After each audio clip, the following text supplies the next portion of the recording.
Hi everybody, welcome to another live virtual here at ASMS 2023, and I'm delighted to join by my good friend Mike Easterling from Bruker Daltonics, who is VP of Life Science and Imaging at Bruker Daltonics, and we're going to catch up on what's been happening at Bruker within that space, and also get his views on ASMS this year. So first of all, Mike, how are you?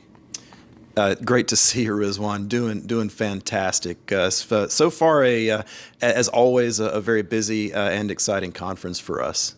Fantastic. Now, before we go on and talk about Bruker and what's been happening there, from your perspective, what's ASMS 23 like this year? Well, from my perspective, number one, Houston so far has been a great venue. Great to after post-pandemic, it's great to see everybody. But especially from the viewpoint, last year we launched our multi-high-plex IHC, generated a lot of buzz. We've put a lot of work based on early adopters and customer feedback, and now we have an extremely robust, reliable, and easy to use solution for spatial proteomics that can be folded into MALDI imaging. So the fun thing this year is the great thing about multi-high-plex IHC is we had a lot of people in the field who already had SmartBeam 3 compatible machines. They could start using it right away. So they've got the probes themselves, and now they're generating results and folding it into their programs and showing some fantastic insights into spatial biology this year. So that's really what's a lot of fun, to sort of see what's gone on over the last year with our customers as they've been using this technology. Well, that's really interesting. Well, actually, that leads on quite nicely to my next question, because proteomics really seems to be the theme of this year. And I've been to a lot of press conferences today, and nearly every manufacturer, in fact, all the manufacturers have been highlighting proteomics as part of the sort of product development they're doing this year. Now, as a company, Bruker has been at the forefront of proteomics in terms of instrumentation and software for a number of years. So where do you see the development of proteomics going forward in terms of workflows, etc.? Well, you've seen all the buzz this year around our timsTOF Ultra, and of course you were at the press conference today, and that is our single cell solution, right? So that's that's sort of the next machine after the SCP, which was launched previously, and I think that really is a very important tentpole for our overall proteomics strategy, because what we do is we sort of mirror what you see in the rest of the biological tool space, right? I mean, let's take for instance the example from genomics. In 2001, 2002, you saw the NGS machines coming online, and people were able to do bulk transcriptomics. And then about 2009, 2010, people were switching over to single cell, right? RNA-seq, right? So single cell RNA-seq, and that that capability of getting phenotypes for single cells, took biology a long way. And then the next revolution was in 2014, 2015 with spatial transcriptomics and spatial proteomics. And if you take a look at the way that Bruker is positioned, we're really the only provider that provides all three of those tiers that are commonplace in the biological tool space. You've got bulk analysis, of course, bulk proteomics, which was revolutionized with the timsTOF Pro platform. And then you have the single cell proteomics now with the timsTOF Ultra.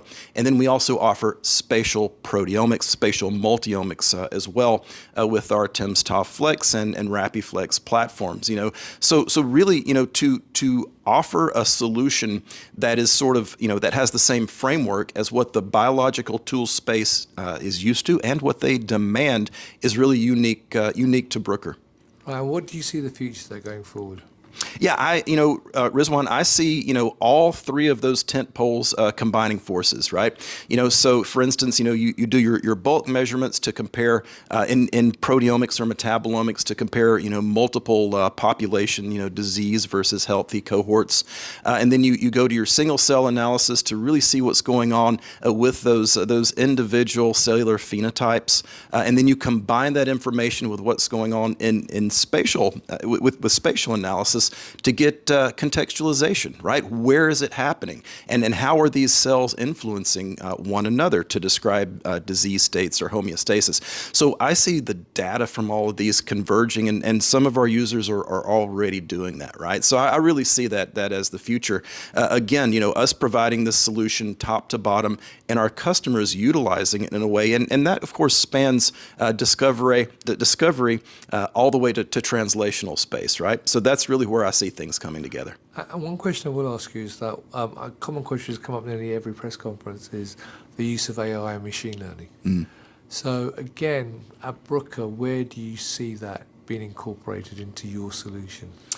Yeah, I see it in being incorporated, just about everywhere, I think, right? Artificial intelligence, deep learning, machine language learning, as well as classifiers, I think, it's of course, important going forward because we're doing things that people haven't done before, right? When I talk about multiomics, how do you combine proteomics information with information you're getting from the glycan, right? There's not a deep knowledge base in the community for how to combine that information. So I think, being able to train machine learning classifiers, being able to get neural networks online, that's going to go a long way to helping to interpret this data. So you get a lot of data. How do you create actionable items and knowledge out of that? It's going to be through the use of machine learning and artificial intelligence. Brilliant. Well, look, Mike, I appreciate taking the time out of your very, very busy schedule here at SMS to talk to me. Now, obviously, if people are here at ASMS, they can come to the Bruker Hospitality booth and talk to you there. And also down on the show floor. But if they can't make it, where else can they get more information? Yeah, absolutely. So at the show here, we're on the second floor of the Hilton in our hospitality suite that opens every night at 8 o'clock and runs until 11 o'clock, of course. For people who are not at the conference or happen to miss us for whatever reason, of course, www.bruker.com is where we showcase all of our technologies. And of course, everybody's within close reach of one of our commercial team members who's happy and willing to explain our technologies in much more detail. Brilliant. Well, Mike, as always, it's a pleasure to talk to you. Thanks for taking time to talk to me. So there you go, viewers. If you're here at ASMS, come and talk to the Bruker team. Come and talk to Mike. They're at the hospitality suite. You can't miss it. If you can't do that, then obviously check out the links. So go to their LinkedIn page or to their website, and you can learn more information there as well. So Mike, once again, thanks for your time. Enjoy the rest of ASMS. And viewers, thank you for watching. Until next time, stay well and stay safe. Bye-bye.